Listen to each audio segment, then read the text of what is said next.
Добрый день, дорогие онлайн-экскурсанты. Мы продолжаем наш цикл роликов, и сегодня мы будем говорить про династию Романовых. Как вы все, наверное, знаете, в 1598 году у нас прервалась династия Рюриковичей. То есть последний ее представитель Федор Иоаннович, сын Ивана Грозного, скончался, он не оставил после себя наследника. И в соответствии с этим возник вопрос о том, кто должен в дальнейшем править Россией. И по ходу уже собраний, по ходу разного рода интриг у нас к власти приходит Борис Годунов. Он становится у нас, скажем так, первым представителем династии Годуновых. Правил он, по сути говоря, на тот момент уже больше 10 лет фактически, потому что Федор Иоаннович передал ему, скажем так, бразды правления, всю внутреннюю политику решал он. Соответственно, у него был очень богатый опыт управления страны. Соответственно, его и выбрали. Все было бы хорошо, мы бы сейчас не говорили про династию Романовых, если бы в 1601 году у нас бы не было бы извержения вулкана в Перу по названию Уайна-Путина, который изменил климат на Земле в течение нескольких лет после 1601 года. И как раз в этом году у нас в России происходят страшные события. То есть начинается у нас великий голод, по всей стране у нас неурожай, нет осадков. В то же самое время в Европе у нас все реки выходят из своих границ, затапливают города, поля, и все осадки, которые должны были упасть у нас в России, они, скажем так, прямиком ушли в Европу. В 1602 году у нас происходит диаметрально противоположная ситуация. Россия у нас затоплена, а в Европе происходит страшная засуха. И то же самое у нас происходит и в 1603 году. И 3 года неурожая подорвали власть Бориса Годунова. После этого у нас появляется Лжедмитрий I. То есть Дмитрий это у нас сын Ивана Грозного, который якобы спасся из Углича в 1590 году. И он пришел снова в Россию, чтобы предъявить свои права на трон. И, соответственно, исходя из такого сложного времени, когда многие думали, что Борис Годунов, во-первых, убил царевича Дмитрия, когда он незаконно занял власть, все пошли за Лжедмитрием. И в ходе всех этих событий у нас Борис Годунов умирает, его сына убивают, это Федор у нас Борисович Годунов, и к власти у нас приходит Лжедмитрий I. Но его власть была недолгой, он проправил несколько месяцев, и после чего его тоже взяли и убили. И в ходе всех этих, скажем так, событий, у нас в период смуты, вплоть до Михаила Федоровича, все правители заканчивали насильственной смертью, начиная от Федора Борисовича Годунова. И в связи с этим у нас что происходит? У нас происходит польская интервенция, у нас происходит и шведская интервенция, и по итогу вот, к 1612 году, когда уже у нас идет вопрос о том, чтобы Михаил Федорович Романов стал у власти, Россия была в очень плачевном положении. Михаил Федорович Романов пришел к власти в 1613 году. Он был первым у нас представителем династии Романовых. Если говорить про него, то многие бояре думали, что будут управлять им, потому что род Романовых был на тот момент не таким сильным. Он сильно пострадал во время борьбы с Борисом Годуновым. И в связи с этим они думали, что молодой Михаил будет очень у нас податлив, и им можно будет управлять. Но у него была поддержка своего отца, патриарха Филарета, поэтому его управление было известно тем, что род Романовых довольно-таки хорошо закрепился на своих позициях. Если говорить про его деятельность, то в первую очередь надо сказать что как раз при нем у нас Россия максимально расширилась на восток, то есть у нас осваивалась и Западная Сибирь, и Восточная Сибирь, и территория Московского царства дошло вплоть до Дальнего Востока. То есть все это у нас осваивалось, казаки, скажем так, обесячивали местное население, и в связи с этим в российскую казну начало поступать тысячи и тысячи, скажем так, мехов, то есть сотни килограмм мехов, после чего их начали распродавать по европейским рынкам, что очень спасло наше финансовое положение. Потому что после смуты, после потери многих западных территорий, положение России на общемировой арене было довольно-таки шатким. Дети патриарха Филарета не обладали сильным здоровьем, и Михаил Федорович тоже им особо не обладал. Умер он в 1645 году. Многие предвидели эту смерть, потому что последние годы жизни царя он себя чувствовал очень плохо. То есть на тот момент, конечно, болезни диагностировали не так хорошо, но всем было и так понятно, что его дни скоро придут к своему окончанию. И самое главное то, что в отличие от Федора Яновича, у Михаила Федоровича был сын, Алексей Михайлович, который должен был перенять у него власть. Хоть он был молодым, но он был довольно-таки перспективным царем. Во время правления Алексея Михайловича происходили ключевые события для развития России. В первую очередь надо отметить, конечно же, церковный раскол, который разделил у нас церковь. У нас появились старообрядцы, которые не захотели принимать старо-новые греческие каноны, которые в свое время были в Русской Православной Церкви. И поэтому они у нас начали мигрировать в Западную и Восточную Сибирь, тем самым исходя из подданства Русского царства. Также я хочу отметить соборное уложение 1649 года. То есть это основной у нас документ, основной, скажем так, законодательный документ до 1832 года. То есть до того момента, пока Николай I у нас не издаст полный свод законов Российской империи. Также у Алексея Михайловича было две жены. В первую очередь это Мария Милославская, которая рожала ему очень слабых сыновей, но при этом очень здоровых дочерей. И также Наталью Нарышкину, с которой Алексей Михайлович у нас поженился под конец своей жизни. И как раз от этого брака у нас родился Петр I.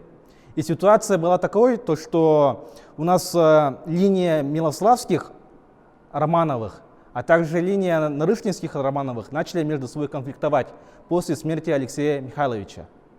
В ходе борьбы между Нарышкиными и Милославскими у нас победили Нарышкины, к власти у нас пришел Петр I. Он отобрал все рычаги власти у своей старшей сестры Софьи Алексеевны и тем самым стал полноценным, полноправным царем. Детство его было довольно-таки необычным. Очень много времени он проводил в Ненецкой слободе, поэтому проникался европейской культурой и, соответственно, был ей отчасти подвержен. Поэтому он у нас организовал и Великое посольство, он у нас побывал и в Европе, побывал в особенности в Голландии, которую он просто-напросто обожал. После этого, уже будучи полноценным царем, он начал Азовский поход, чтобы получить выход в Черное море. Он захватил Азов, получил выход в Азовское море, но Крымский полуостров все равно контролировали турки. Поэтому он не смог никак выйти в Черное море. После этого, когда у нас началась война за испанское наследство в Европе в 1700 году, у нас Петр I решил под, скажем так, шумок забрать северные территории. Северные территории, которые когда-то принадлежали Новгороду, то есть это Интергерландия, где в будущем будет находиться Санкт-Петербург. И также это у нас Прибалтика. Петр I у нас начал войну против Швеции. Первый этап войны проходил не так успешно. Мы проиграли под Нарвой, но смогли отыграться под Полтавой. И также при мысе Гангут. И, по сути говоря, у нас война закончилась в 1714 году. Как вы можете увидеть на таче, тут написано 21 год. Но это все из-за того, что Карл XII, король Швеции, никак не хотел заключать мир у нас с Петром. У него уже не было средств для ведения войны. Сами шведы уже не хотели воевать. И поэтому с 14 по 21 год у нас де юре война идет, но де-факто ее не было. Стоит также поговорить вообще, как народ жил при Петре I. Ситуация была довольно-таки неоднозначной, потому что Петр I у нас ввел подушный налог. До этого был подворовой налог, то есть налог собирали с одного двора, то теперь начали собирать с каждой души. Соответственно, налоговые на поступления стали гораздо больше. Но с другой стороны, из-за войны население у нас стало стремительно нищать. То есть у них становилось все меньше денег, а их расходы превышали, по сути говоря, их доходы. Время было довольно-таки тяжелым. Население при Петре I, несмотря на то, что он начал строить новую столицу, несмотря на то, что он приобрел новые территории, никак не росло. Также, если говорить про Петра I, у него была довольно-таки интересная личная жизнь. Все мы, наверное, знаем, что у него была жена Екатерина I. То есть, если говорить про нее, то она ему не смогла родить наследника, то есть мальчика. Соответственно, с этим он у нас издал указ о престолонаследии. То есть в 1721 году он передал у нас власть Елизавете, передал власть у нас Екатерине I по данному завещанию, после его смерти. И в соответствии с этим он мог по поводу любых наследников назначать своего наследника. Умер у нас Петр в 1725 году. За время его правления Россия у нас смогла выиграть мощнейшую страну в Балтийском регионе, Швецию, построить Санкт-Петербург. Он активно возрос уже к моменту смерти Петра I.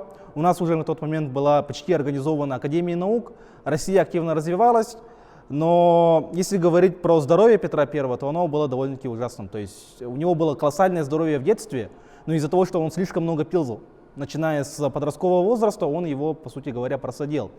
И в связи с этим в 1725 году простудился, после чего скончался, оставив свою власть Екатерине I. Екатерина I у нас правила недолго, всего лишь 2 года. Было это связано с тем, что после смерти своего мужа она очень много начала пить алкоголя. В связи с этим у нее здоровье было подорвано, и она умерла от фиброза легких. То есть во время ее правления была открыта Академия наук, но если бы Петр прожил бы еще несколько месяцев, то она была бы открыта при нем. После этого к власти пришел у нас Петр II. Это был у нас внук уже Петра I от своего старшего сына Алексея Петровича. Должен был он править довольно-таки неплохо. У него было царское, скажем так, царское такое вот воспитание в определенной степени. У него был царский характер, поэтому он мог, скажем так, ставить на место своих ближайших, скажем так, советников. Но в 1730 году он у нас умирает от оспы. Каждый 3-й человек в 18 веке умирал от нее. Анна Иоанновна пришла к власти после смерти Петра II. Он скоропостижно умер от оспы. Анна Иоанновна была племянницей Петра I, то есть по мужской линии. Она была дочерью Ивана V, который был старшим братом Петра. Но в силу своих недостаточных способностей трон занял Петр.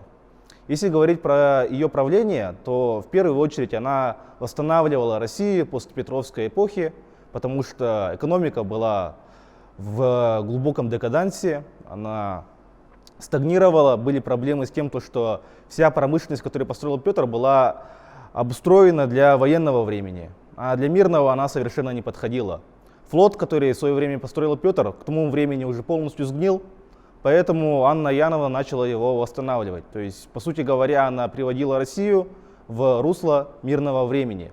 И так прошли 10 лет ее правления. И если говорить про ее смерть, то она была довольно-таки необычной в том плане, что она умерла из-за большого камня в почках. Этот, скажем так, камень особо ее не беспокоил до конца ее жизни, но она в 40-м году скоропостижно умерла, оставив свою власть Анне Леопольдовне и Ивану VI, который являлся ее, скажем так, отчасти внуком. Екатерина II пришла к власти в 1762 году, после того, как она свергла своего мужа Петра III, который являлся племянником Елизаветы Петровны, предыдущей императрицы Российской империи. Если говорить про Елизавету Петровну, то ее время было довольно-таки мирным. Россия у нас активно развивалась, покоряла новые торговые рынки. При ее правлении был построен МГУ, будущий, и время было относительно мирным. Если говорить про такие военные действия, то они, как правило, происходили не на территории России, и зачастую в них участвовали экспедиционные корпуса. Петр III не особо долго проправил из-за того, что он не был рожден в России. Он был датским принцем, которого с большими уговорами Елизавета привела в Россию. И если говорить про его правление, то он очень сильно не понравился дворянам. Дворяне его не любили, потому что он не знал русской действительности. Он думал, что нужно сделать все как в Европе, и это их очень сильно не устраивало. Из-за этого они поддержали его жену Екатерину II, и она с помощью дворян его свергла. К тому времени она была как бы регентом при малолетнем Павле I, который родился у них с Павлом. И если говорить про нее, то она начала уже после своего воцарения всячески, скажем так, потакать дворянам. То есть была издана жалованная грамота дворянам, они были освобождены от государственной службы, то есть до Екатерины II у нас все дворяне должны были служить при дворе. Если они этого не делали, то их, скорее всего, могли бы, скажем так, лишить дворянского титула и перевести в чин простолюдинов. В дальнейшем она также издала и жалованные грамоты и городам, То есть города уже могли более активно развиваться. Время было довольно-таки мирным. Во время ее правления также был присоединен Крым. То есть Крымское ханство вошло в состав России. Россия приобрела очень такой мощный престиж. При ней была очень боеспособная армия. И она застала у нас французскую революцию. То есть как раз во время ее правления Людовику XVI рубят голову Франции, и у нас воцаряется Первая Французская республика. И с ней Екатерина тоже ведет активные боевые действия. Если говорить про последние года Екатерины II, то чувствовала она себя просто отлично, вплоть до 1796 года. Как раз в это время она у нас скончалась. Если говорить про ее последние года, то она ставила ставку на своего внука Александра I. То есть это был старший сын Павла I. Она не верила в своего сына, она видела в нем своего давно усопшего мужа, которого она очень сильно не любила. Поэтому она хотела передать свою власть в обход своего, скажем так, прямого наследника. Но в 1796 году она умерла в ходе невыясненной болезни. Судя по данным, которые писали, например, те же самые врачи, скорее всего, это был инсульт. То есть одним прекрасным весенним утром она встала с кровати.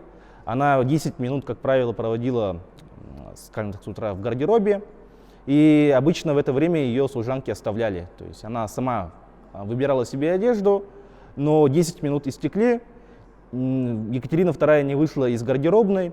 Служанки очень сильно были по этому поводу обеспокоены, поэтому зашли в эту комнату и увидели то, что Екатерина лежит в бессознательном состоянии. И в течение этого дня она скончалась. То есть у нее было очень плохо. Так что, скорее всего, это у нас был инсульт, потому что Екатерина к тому времени была уже не молодой женщиной.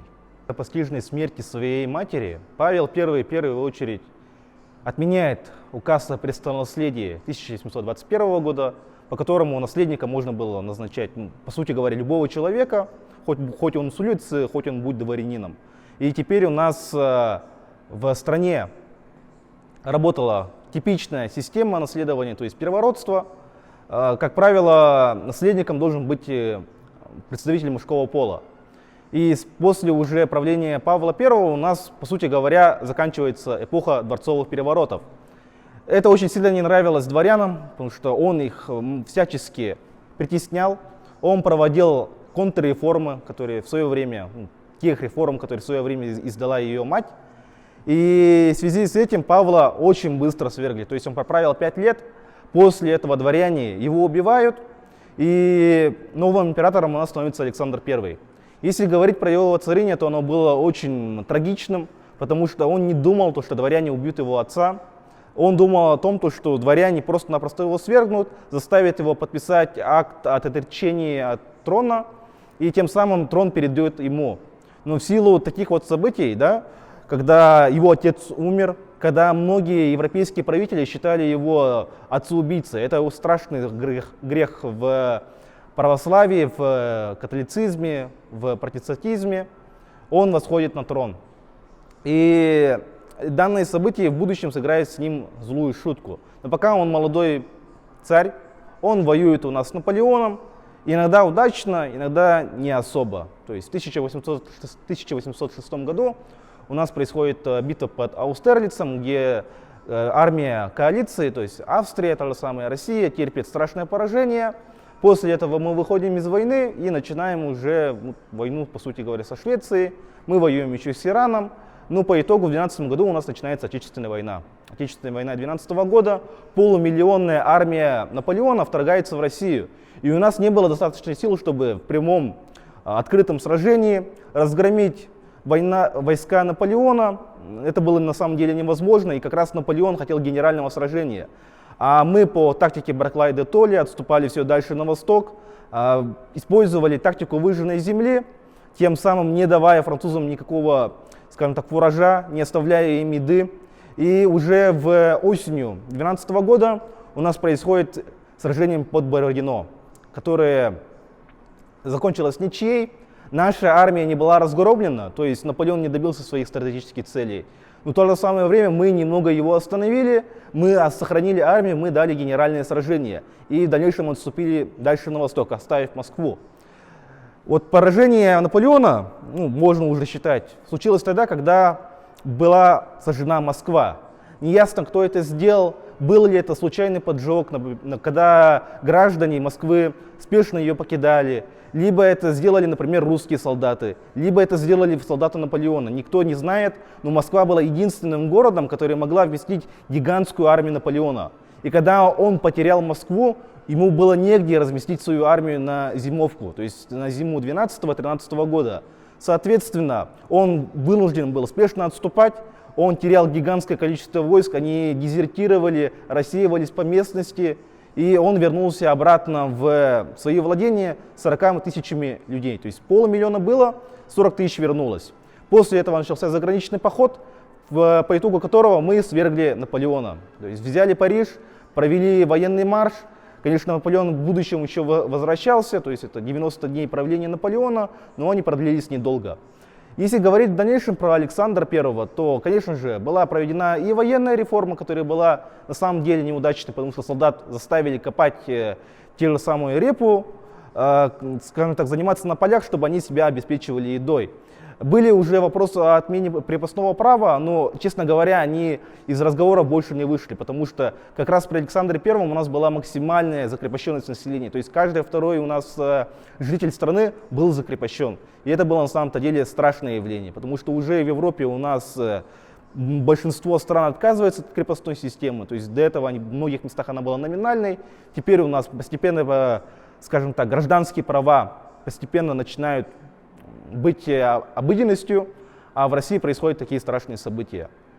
И уже в 25 году у нас Александр I скончался, он не оставил после себя наследника, поэтому его власть перешла к его младшему брату Николаю, который в будущем нарекут первым.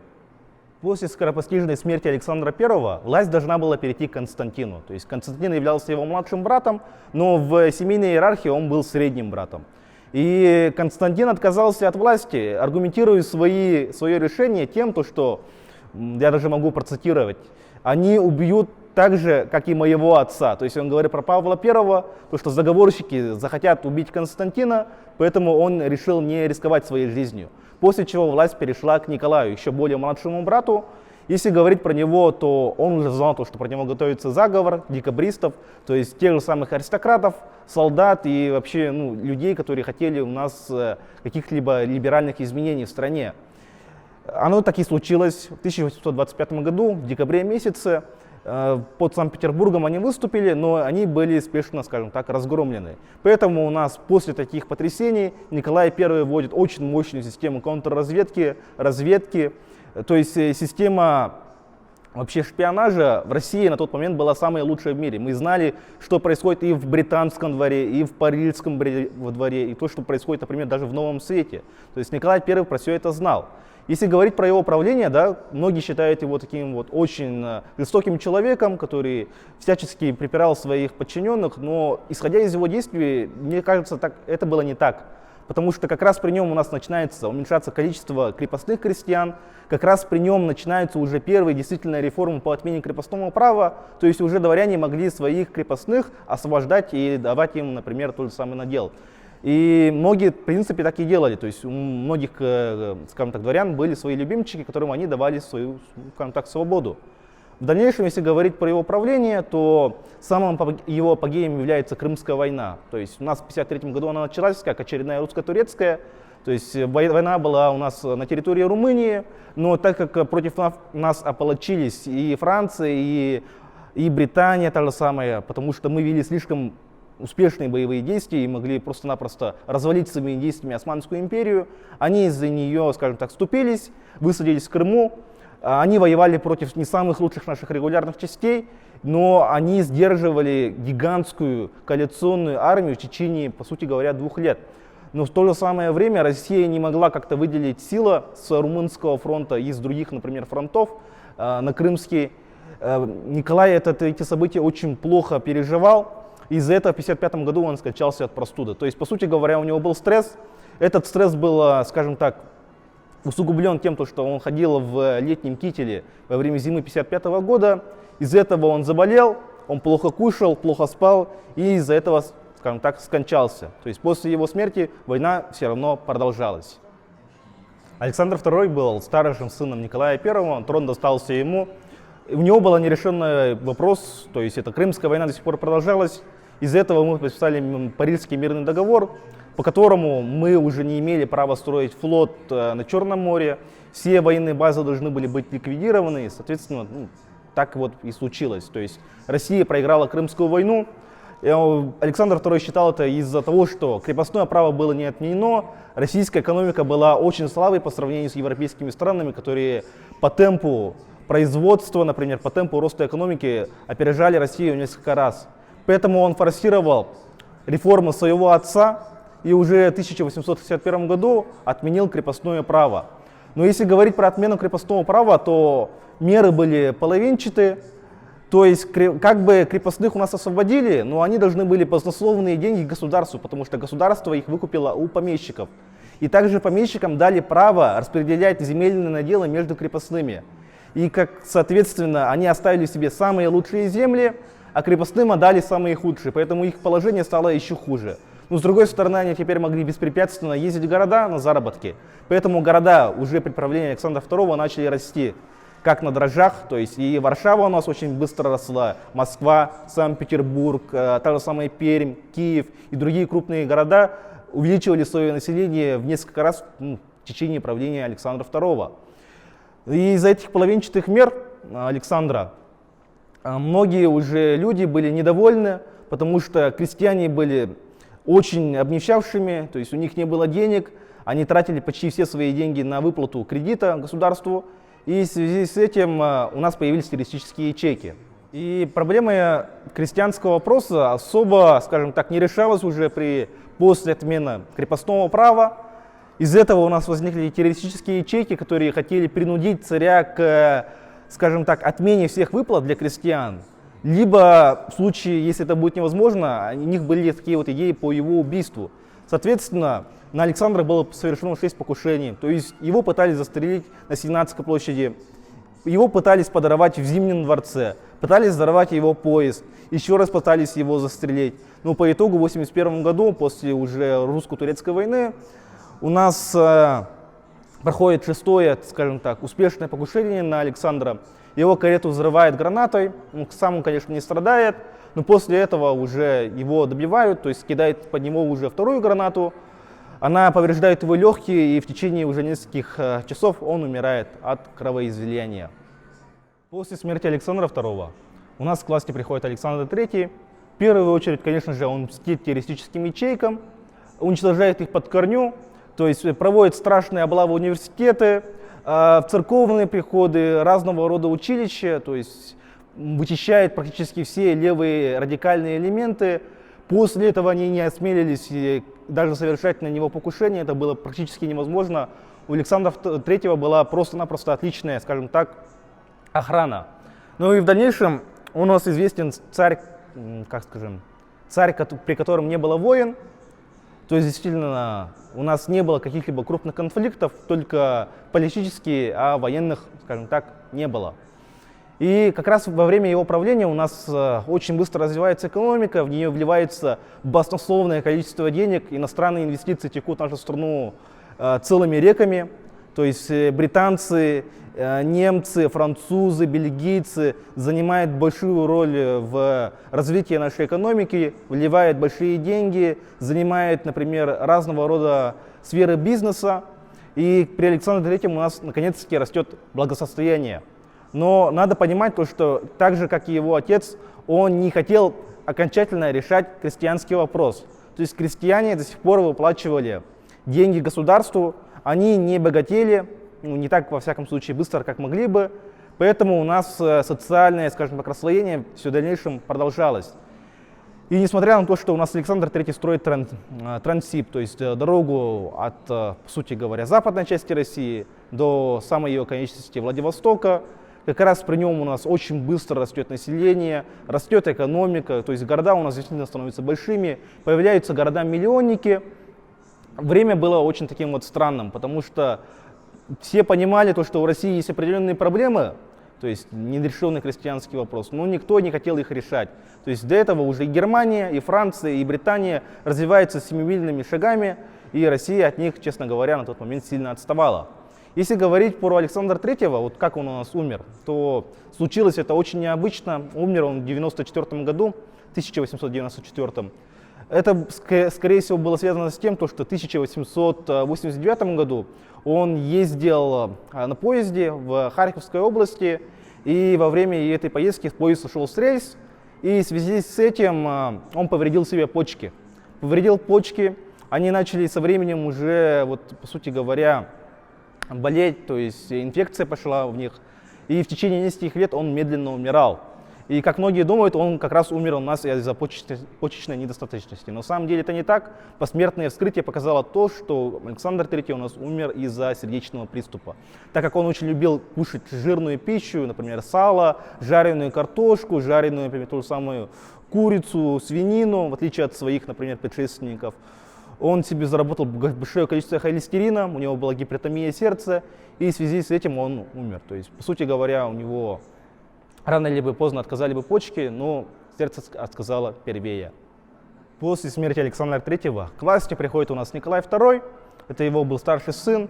Если говорить про его личность, то он был довольно-таки умным человеком, но ему не хватало решительности. Вот чуть ранее я говорил про Петра II, который смог посадить в тюрьму графа Меньшикова, который был вторым лицом в государстве на тот момент, а ему было 10 лет. А Николай II очень сильно ценил мнение своей жены, во-первых, своих советников, и ставил не самых угодных людей, не на самые, скажем так, не на те места, которые они заслуживали. В связи с этим у нас ситуация в России усугубляется. Вот происходит у нас русско-японская война, которую мы проигрываем не из-за того, что японцы как-то сильно выделились, а потому что мы их сильно недооценили. Проиграли и на суше, это генерал Куропаткин, и проиграли на море, это адмирал Рождественский. И в связи с этим у нас позиции царя после этого были очень слабы. Начались у нас разного рода выступления.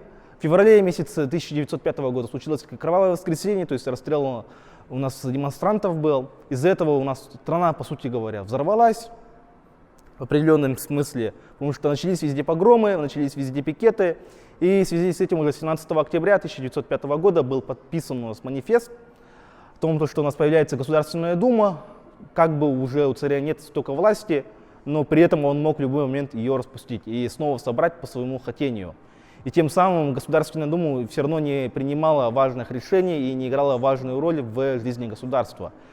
Такая ситуация у нас была вплоть до 1914 года. Россия готовилась к новой войне, уже к европейской, Первой мировой, и в 2014 году она началась. Если говорить про военные действия, то они происходили неудачно. То есть 2014 год мы проиграли, то есть Мазурская операция полностью провалилась. В 2015 году мы потеряли Польшу. В 2016 году у нас был Брусиловский прорыв, но он был полностью провален из-за действий генерала Куропаткина, который отвел войска на прежние позиции. Это тот самый генерал, который проиграл русско-японскую войну, между прочим. И все усилия Брусилова были, скажем так, напрасны. И уже в 2017 году у нас Россия испытывала агонию. Не хватало, во-первых, людей на железных дорогах, не хватало гужевого транспорта, вся транспортная сеть была парализована. Из-за этого уже в феврале 2017 года у нас не было достаточное количество еды в Санкт-Петербурге. То есть у нас была завышена цена на черный хлеб, рабочие вышли на демонстрацию, интеллигенция взяла их под свое управление, и с помощью них они свергли царя, царскую администрацию. Царя посадили под домашний арест, и уже ситуация была довольно-таки страшной, потому что у нас временное правительство уже тоже не справлялось со своими обязательствами. То есть Первая мировая война у нас продолжалась, немцы у нас проходили все дальше и дальше на восток, войска были деморализованы. И в связи с этим уже в октябре месяце у нас, случается Октябрьская революция, то есть второй этап Великой Русской революции. К власти у нас приходят коммунисты, временное правительство свергают, и уже после этого у нас начинается гражданская война. И уже 17 июля 1918 года Николая II со всей его семьей расстреливают под Екатеринбургом в доме Ипатьева. У Николая II, в принципе, были возможности как-то спастись после февральской революции. Уехать, например, в Британию, хоть Первая мировая война продолжалась, и император Германии Вильгельм II, и также король Британии Георг V были его родственниками. Он бы мог бы беспрепятственно пройти через то же самое Балтийское море, под дипломатическими флагами. Он этого не сделал. Он не спас свою семью. В итоге они были все расстреляны. И такая вот была ситуация, то, что самому такому вот мирному царю, потому что Николай II, он был очень мирным человеком, податливым человеком был, который подходил для самых лучших времен, и у него не получилось спасти Российскую империю. У него не хватило силы духа, определенных, возможно, способностей, и сама себе ситуация была довольно-таки для него затруднительной. Что ж, на этом мы заканчиваем. Всего доброго. До свидания.